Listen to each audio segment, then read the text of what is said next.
I mean, it feels like a bit much. It's just a little gathering. What do you make of the intrigue surrounding Tom Brady down there in Tampa? Well, first of all, I'd like to see him actually do some work. I mean, everybody's sitting around talking. They're probably waiting for the choppers to leave. I guess so, but you know, a route, anything, a snap, something would be good.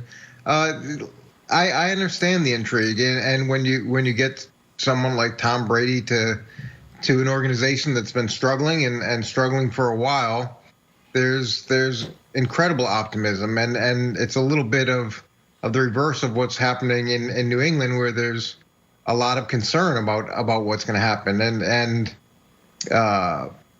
the thing that I'm a little concerned about is with these events taking place, they're taking place all over the country. Wouldn't it be better if these guys were actually at the facility where there were doctors and testing and things where they could do this in a way that's a little bit safer? So go ahead, Wilds. I'm sorry. Go ahead, Nick. No, you go. So here's the testing part aside, I think is an interesting point and a good one by Coach, but I just think the team facilities league hasn't opened them up yet in that regard. But as far as the intrigue or the hype, here's where I want to give Brady a compliment. I think he is more well-equipped to deal with that than any player in the league and maybe any player ever. I do understand the idea, Wilds, that, well, you know, now all of a sudden a team in Tampa that's been really out of the national eye for the better part of nearly 20 years, that doesn't have any sustained long-term success in the history of their franchise. They're going to be on national TV as much as anybody. They're going to be talked about as much as anybody. And all this, and it's all because of one player addition. So all that pressure weighing on that player's shoulders.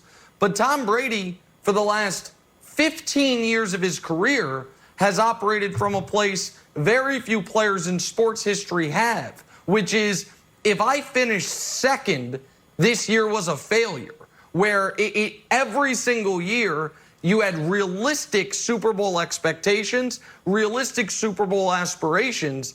And so I think that, you know, the scrutiny and the media and all of this, that for a lot of guys could maybe affect them. Wilds, I don't see any way it affects Tom, even though he's out of New England, because he's been operating from that place for as long as he's been Tom Brady almost. Yeah, so I wonder if it affects everybody else on the field, though, Nick. Like, look, I've worked in sports media for 20 years. I do not remember a helicopter shot of just a bunch of guys hanging out in the history of sports. I really don't. This is an unprecedented appetite for Tom Brady footage, I guess.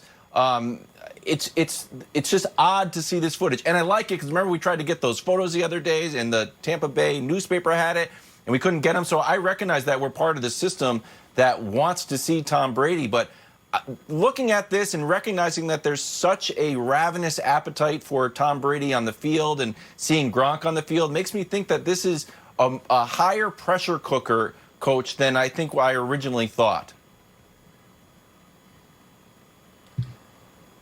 Yeah, I don't think this is necessarily a higher pressure cooker for Tom at all. This is what Tampa Bay wanted when they brought Tom Brady in, is the impact that he could have with the players around him. And yeah. I know, Kevin, you love the term force multiplier. This is where he's the greatest force multiplier, is when he can be on the field and the as he's learning, the guys can learn from him in terms of his approach, in terms of his professionalism, in terms of the nuances of route running, of understanding coverages. There's so many things that he can teach, and the best way that he can teach is obviously not over Zoom. It's with the guys, in the huddle, and those lessons. Well, Coach, if I may, can I just throw a question back to you quickly? Because I know Tom can teach them a lot, but I feel like there's an element, and tell me if I'm wrong, of being in the crucible. Like the scrutiny the Bucs are going to be under is so different than anything. Take Mike Evans and Chris Godwin. They played, I would imagine, with almost the security of knowing, man, if we lose, folks they're not going to blame us. They're going to blame Jameis because Jameis probably threw it to the other team and people understand his weaknesses. And by the way, outside of Tampa, no one's really going to be talking about us. So, how different or difficult do you think that's going to be for all the guys on Tampa, aside from Gronk and Brady, who this is all so new to, Coach? It's incredibly difficult, and it's the problem that Cleveland went through last year. When you insert significant expectations to a season, and everything changes, the way that people play you change, the way that you're perceived. Just externally and the pressure that guys often put on themselves because of those expectations, it's often counterproductive and not an asset at all. And as much as people want to be recognized and want to be respected, so oftentimes they can't handle with the pressure that comes with those expectations.